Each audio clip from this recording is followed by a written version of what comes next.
Network is a 1976 film starring Faye Dunaway, William Holden, Robert Duvall, and Peter Finch, and it's directed by Sidney Lumet and written by Paddy Chayefsky. It's a phenomenal movie, and one you've got to go ahead and watch before you watch my review. It is a satire or dark comedy, but with a phenomenal and cutting commentary on the effects of television and news media on culture and society. Howard Beale is a news anchor who's been fired from the UBS network because his show's ratings have declined. He breaks down and announces that he will commit suicide live on air. The network shuts off the broadcast and he's promptly dismissed. His longtime friend, Max Schumacher, convinces the network chiefs to allow Howard to go out with dignity with a final broadcast. Then, while at a shareholder conference for the network, Max discovers that the news department will no longer be allowed to operate as a loss leader and will need to stop hemorrhaging the network so much money. Now, this is actually critical because it's a direct parallel to what happened to cable and network news across the Western world several decades ago. News was once a loss leader and was seen as prestigious because it wasn't beholden to financial interests. But then things changed, and newsrooms were required to hold their own financially like any other department. This changed news television broadcasting, making it much less impartial, and making it more profit-driven. As a result, only stories that generated ratings, i.e. revenue, would be covered, and covered in as sensational and shocking a manner as possible.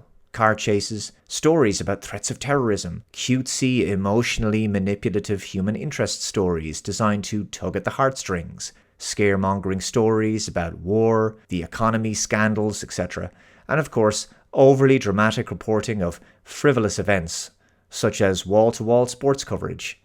A personal human story, real events, the very nature of reality, it can all be packaged by the media, presented with a bias, of course, and reduced to being a commodified product, a commercial opportunity, and nothing more.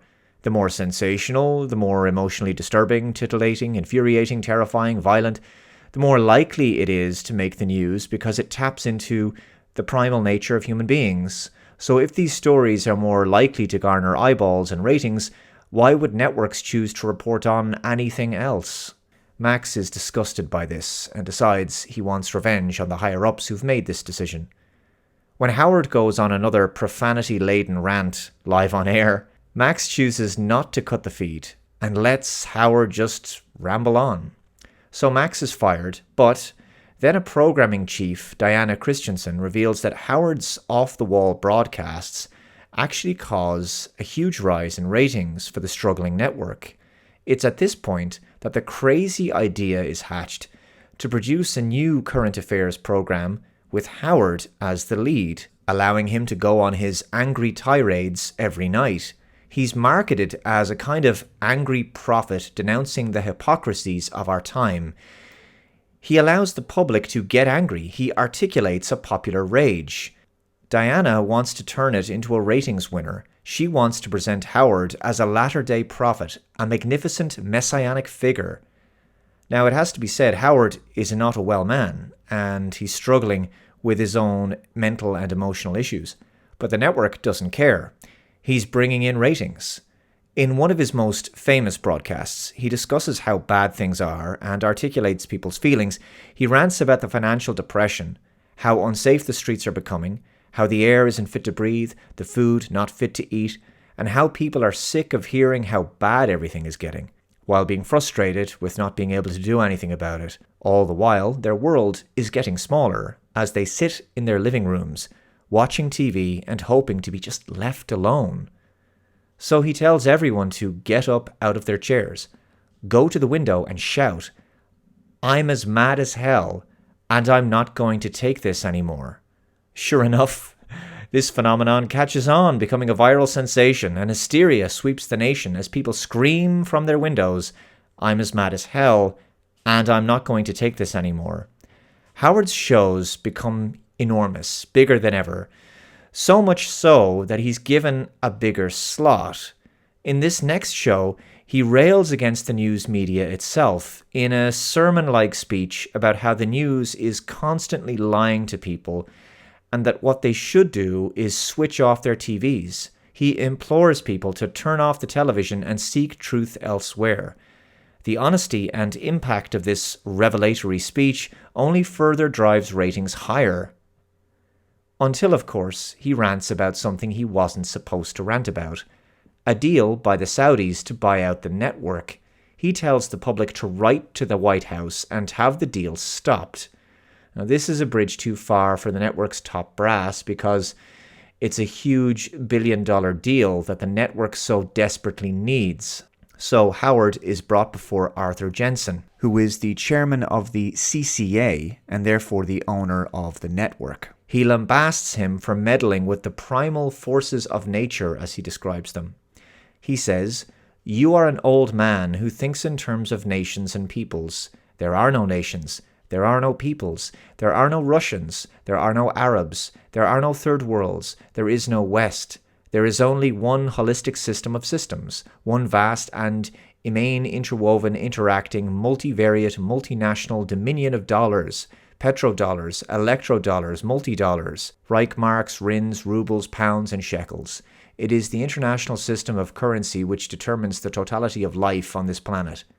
That is the natural order of things today. That is the atomic and subatomic and galactic structure of things today, and you have meddled with the primal forces of nature and you will atone. You get up on your little 21-inch screen and howl about America and democracy. There is no America. There is no democracy. There is only IBM and ITT and AT&T and DuPont, Dow, Union Carbide, and Exxon. Those are the nations of the world today. We no longer live in a world of nations and ideologies, Mr. Beale. The world is a college of corporations, inexorably determined by the immutable bylaws of business. The world is a business, Mr. Beale. It has been since man crawled out of the slime. And our children will live, Mr. Beale, to see that perfect world in which there's no war or famine, oppression or brutality. One vast and ecumenical holding company for whom all men will work to serve a common profit, in which all men will hold a share of stock, all necessities provided, all anxieties tranquilized, all boredom amused. It's a profound speech about how the power elite have constructed a reality for the public consciousness, but behind the curtain there are no ideologies or national allegiances, only the financial system by which their power is maintained. Everything else is irrelevant.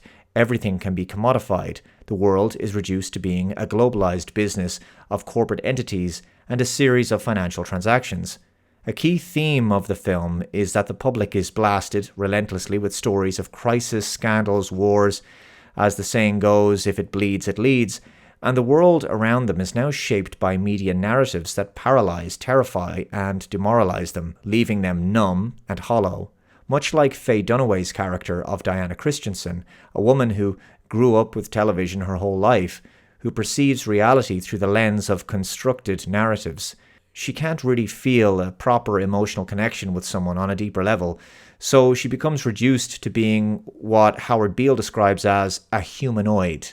Another important point I think to consider is that, and this is a very ironic point, in many respects the news media, as presented in this film, have spent years amplifying the problems of the world, raising anxieties and tensions, and suffocating and saturating the public's consciousness with noise, fear, confusion, dislocation, and conflict, without ever offering people any solutions to these problems. And then, ironically, when Howard Beale breaks ranks, and starts railing against that very media system, the same news media who created said problem, they get to profit from it. They use Howard to essentially repackage people's desire for dissent and catharsis against the system and against all the corruption that they live under, and then sort of sell it back to them as a nightly commercial product on television. In the end, Howard Beale begins to change his message, becoming more blackpilling and depressing, and his ratings and popularity begin to decline. But Arthur Jensen refuses to let him be cancelled, so the network executives just casually conspire to have Howard murdered on live television without so much as a second thought. The profit-driven psychopathy of these people on full display. When Howard is shot live on air, the event is, ironically, simply reported on and presented as another commercial product, a major ratings spike surrounded by television commercials to help fund the network. Network is a great film, not just because of its fantastic and intelligent script, and the fact that it has a story that's more relevant than ever, especially since the advent of the internet, but because it has something important to say. Also, I cannot praise the cast enough. Everyone puts in huge shifts in this film. So those are my thoughts on the 1976 film Network. Let me know your thoughts in the comments below. Please hit that like button, share this video, and subscribe to the channel. Take care, guys, and I'll see you next time. Bye-bye.